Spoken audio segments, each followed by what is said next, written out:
Ah, c'est Jérém là qui sort.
Ouais, tout est là. Regarde, regarde.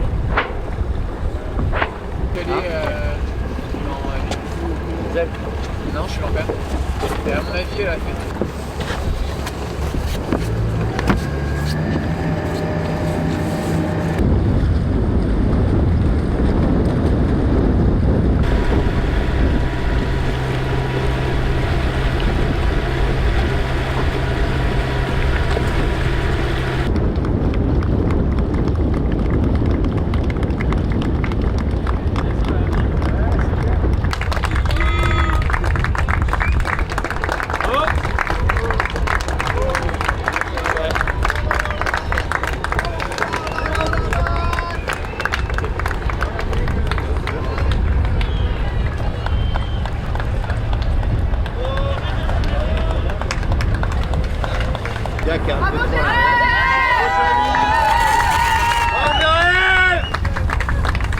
Allez-y, appuie. T'arrives à midi là avec ça? T'arrives à quoi? T'arrives à en prendre son avec ça? Pour une interview? Ouais, non, t'as bien l'ambiance ça. L'ambiance ça va, ça.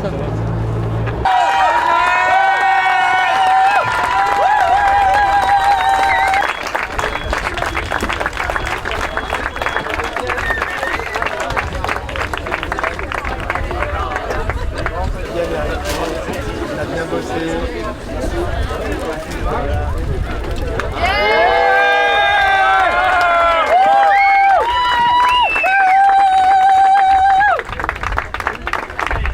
Jacques, c'est bien. Allez.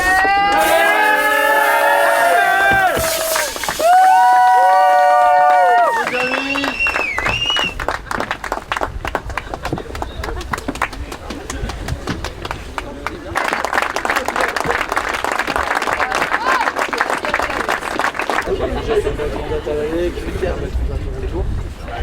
Donc voilà, c'est pas rien de gagner des transats en solitaire puis les aériens. Je me suis dit, bon, moi peut-être juste falloir faire plein de choses, pas que des mauvaises.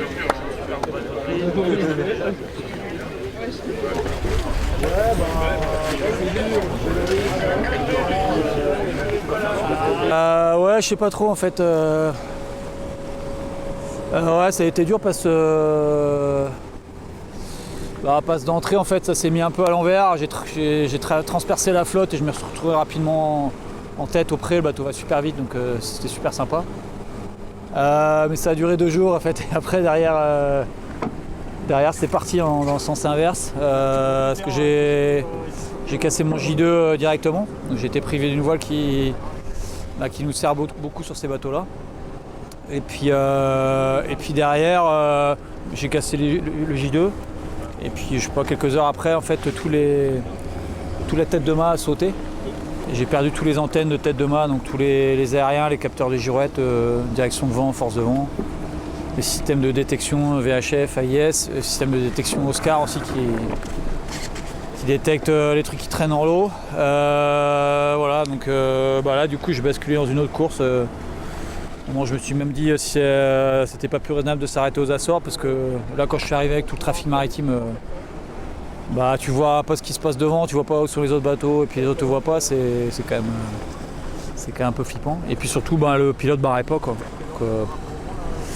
Donc ça a été bien l'enfer, mais là-dedans je me suis dit ça m'est déjà arrivé sur un Vendée Globe. Je m'étais dit plus jamais ça parce que c'était l'enfer, j'ai fait tout le remonté de l'Atlantique Nord sans aérien. Et je m'étais dit putain, je ferai jamais plus ça parce que c'est horrible. Et puis là de toute façon j'avais déjà fait une fois, donc je savais qu'avec une petite antenne, une petite anémo de pont, ça pouvait faire la blague. Mais par contre faut être à la barre tout le temps en fait. Donc, et puis quand tu mets le pilote, il barre pas comme le pilote avec tous les surcouches. Donc je me suis dit essaie de tenir face aux autres comme ça quoi, et juste tenir quoi pour ramener le bateau l'autre bout. Et puis au final j'étais dans le match un peu loin de Johan, mais par rapport aux autres c'était pas mal au final. Oui, c'est ça qui est incroyable, c'est que... à la fois c'est ralent parce que je sais, voilà. Bon. Après ce qui est ultra positif c'est que je voulais refaire du solitaire, je voulais reprendre contact avec le solitaire. Ouais, je suis toujours à douter de moi et mais au fond de moi je sais que je sais faire du solo, je suis à l'aise sur le support en solo, donc voilà, ça m'a conforté là-dedans. Mais après ce qui est ralent c'est que je sais aussi que je sais pas faire du solo, je sais gagner les courses en solo aussi quoi. Et là t'as pas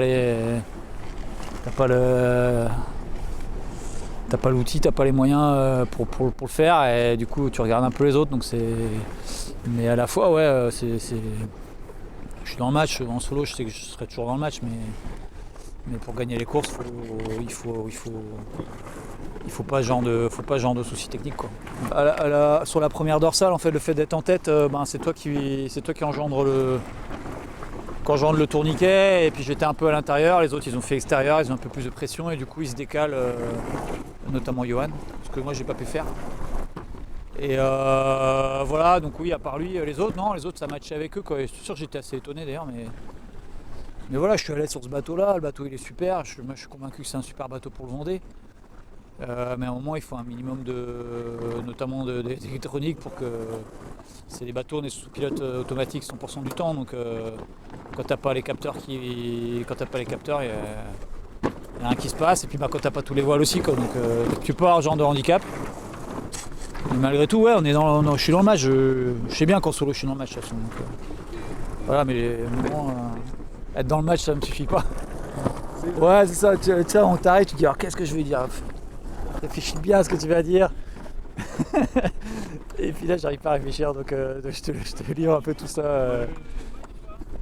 Mais voilà, c'est ça, après... Oui, ça a été très éprouvant quoi. Ouais, non, physiquement ouais. Du coup j'ai pas mangé, j'ai fait 2 plats chauds toute la course. Et j'ai passé ma vie à bricoler quoi, en fait, à recabler, à câbler, décabler en fait. Ma petite girouette a fonctionné, mais des fois tous les 10 minutes fallait aller au pied de mât là-bas, enlever un câble, le remettre quoi, pour que ça remarche et puis tout recalibrer. Et des fois certaines nuits j'ai fait ça 100 fois quoi. Carrément, t'en as plein le dos, quoi. Donc ouais, bien crevé.